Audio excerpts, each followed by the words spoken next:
Assalamualaikum warahmatullahi wabarakatuh. Waalaikumsalam warahmatullahi wabarakatuh. Kami dari kelompok 2 akan mempresentasikan hasil diskusi kami dengan judul Tabel Output Surat Domisili dan Gambaran UML Sistem E-Government. Saya Dela Siva sebagai moderator, kemudian ada Dio Alvino sebagai pemateri, Johannes Nenggolan sebagai pemateri, Jamal Ardila sebagai pemateri, dan Wilya Kusuma sebagai pemateri. Langsung saja untuk materi pertama akan dibahas oleh Johannes. Kepada Johannes kami persilakan. Baik, terima kasih. Untuk pembahasan pertama, saya akan membahas tentang desain struktur tabel. Berdasarkan data yang diberikan Bapak kemarin, database-nya, kami akan menentukan beberapa desain tabel. Dalam pengembangan sistem informasi, ini memerlukan beberapa tabel yang akan diolah untuk dijadikan suatu informasi yang dapat menghasilkan keluaran yang diperlukan. Data yang dikumpulkan ke dalam suatu basis data dapat berupa tabel untuk memudahkan pengolahan data. Jadi kami membuat 5 tabel. Yang pertama itu tabel admin, nama database-nya surat kecamatan, nama tabelnya TB admin, jumlah fieldnya ada 5. Fieldnya di sini untuk yang tabel admin ada 5, yaitu ID admin, terus nama admin, email admin, image, password.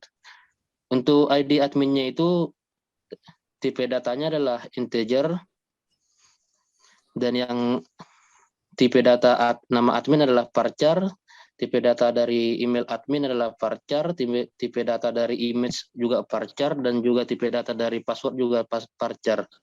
Untuk tabel yang selanjutnya itu tabel penduduk, nama database-nya surat kecamatan, tabelnya TB penduduk, jumlah fieldnya ada 12.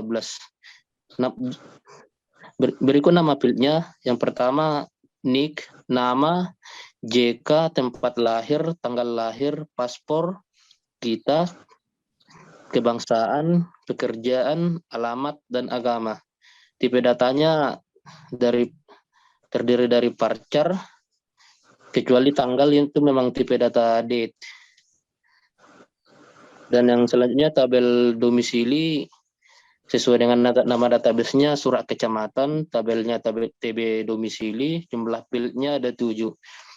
Dan nama fieldnya yang pertama itu ID penduduk, selanjutnya ke kantor, kedua kecamatan kantor, ketiga kecamatan kantor, yang keempat kabupaten kantor, terus nama lurah, NIP lurah, dan juga tanda tangan lurah.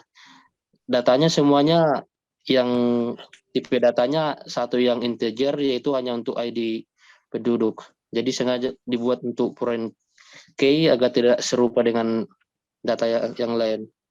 Dan tipe datanya semuanya adalah varchar. Selanjutnya akan dibahas oleh Wilya dari tabel domisili yayasan. Terima kasih. Baik, untuk tabel domisili yaitu nama database-nya surat kecamatan, nama tabelnya yaitu TBSK domisili yayasan.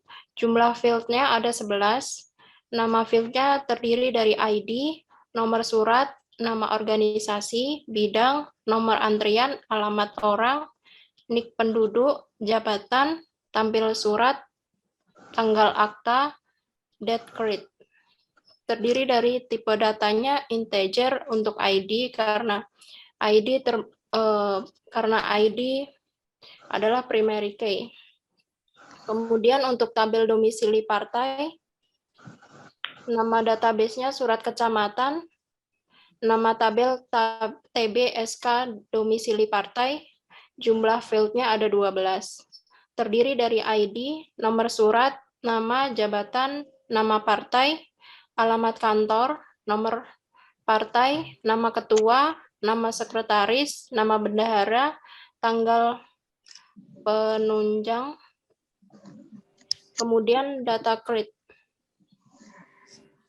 Terdiri dari ID, integer, nomor surat varchar, kemudian tanggal penunjukan, date, dan data create date. Kemudian yang terakhir terdiri dari tabel nikah, nama database-nya surat kecamatan, nama tabel TB SK nikah, jumlah fieldnya ada 11. Terdiri dari nama field ID, nomor surat, nik laki, nomor laki, nik cewek, ortu cewek, kakak laki, kakak cewek, kemudian tanggal nikah, tanggal menikah, dan yang terakhir date create. Terima kasih Willia dan Johannes. Selanjutnya untuk gambaran use case surat domisili dan gambaran UML akan dibahas oleh Jamal. Kami persilakan. Oke, untuk materi selanjutnya yaitu gambar use case dari surat domisili dan gambar UML. Nah, dari sini ada user admin. Akses untuk user admin diberikan untuk login, lalu ada untuk input data user, lalu ada kelola data penduduk, lalu di kelola SK. Di kelola SK ada sub yaitu SK nikah, SK domisili partai, SK domisili yayasan. Lalu ada akses berikutnya yaitu cetak SK, lalu logout. Nah, inilah gambaran use case dari surat domisili. Selanjutnya akan dibahas yaitu gambaran UML dan surat domisili yang akan dibawakan oleh saudara Dio. Baik, selanjutnya saya akan menjelaskan gambaran UML pada surat domisili yang terdiri dari 6 tabel sebenarnya yang berdasarkan dari tabel yang di atas yang dijelaskan oleh Willia dan Johannes. Yang pertama ada kelas admin yang terdiri dari 5 atribut yaitu ID, name, email, image, dan password. Dan ada 4 metode yaitu tambah, ubah, lihat, dan hapus. Dan kelas admin sendiri dia bisa kita lihat dia dapat mencakupi semua kelas tabel yang ada seperti domisili, SK domisili yayasan, SK nikah, SK domisili partai, baru kelas penduduk, dan satu lagi tambahan bonus.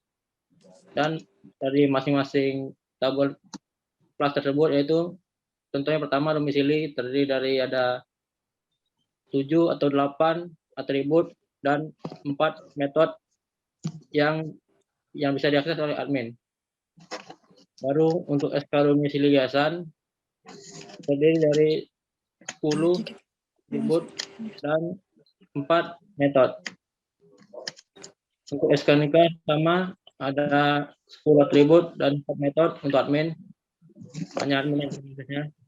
Lalu untuk SK domisili partai terdiri dari 10 atribut dan 4 metode. Lalu terakhir ada kelas penduduk terdiri dari 10 atribut dan 4 metode yang dapat diakses oleh admin. Oke, mungkin itu saja gambaran UML atau alur dari kelas. Terima kasih Dio. Selanjutnya saya akan membahas tentang gambaran activity diagram. Nah, di sini tuh ada admin atau pihak kecamatan. Ketika kita masuk ke menu username atau password, kita kirim, lalu sistem membacanya, kemudian divalidasi oleh database. Jika username dan password itu benar, sistem membaca login itu valid. Jika salah, kita kembali lagi ke username dan password. Kemudian jika benar itu kan masuk lagi ke login valid nih. Kemudian kita masuk ke menu kelola. Dari menu kelola ini yang diakses oleh admin, kemudian sistem membaca sistem mengelola datanya. Setelah sistem mengelola datanya, lalu hasil kelola datanya itu berhasil diakses oleh admin atau pihak kecamatan. Mungkin sekian aja gambaran activity diagram dari saya. Kami tutup presentasi malam hari ini. Jika ada salah mohon dimaafin. Wabillahi taufiq wal hidayah. Wassalamualaikum warahmatullahi wabarakatuh. Waalaikumsalam warahmatullahi wabarakatuh.